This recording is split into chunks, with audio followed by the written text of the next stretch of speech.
ধানের উৎপাদন বাড়াতে উচ্চ ফলনশীল বীজের দিকে ঝুঁকছেন চাষিরা। এই ধরনের ধান গাছের রোগ প্রতিরোধ ক্ষমতা বেশি বলে পোকামাকড়ের আক্রমণে ফসল নষ্ট হওয়ার আশঙ্কাও কম। একটি কৃষি গবেষণা প্রতিষ্ঠানের গবেষণায় তৈরি হয়েছে উচ্চ ফলনশীল ধানের বীজ ইন্দ্রাণী NP 7061। এই বীজ উৎপাদনে ঘাটতি মেটাতে সাহায্য করবে। আর এই উচ্চ ফলনশীল ধান চাষে সাফল্য মিলল পূর্ব মেদিনীপুর জেলায়।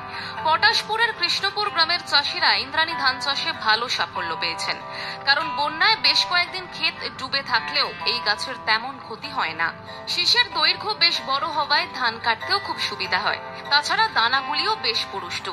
এই ধান চাষে কৃষকদের সাফল্য প্রচার করতে পূর্ব মেদিনীপুরের বীরবরপুরের সারসা গ্রামে এবং পটাশপুরের কৃষ্ণপুর গ্রামে সেলিব্রিটি মেগা শো অনুষ্ঠিত হয়।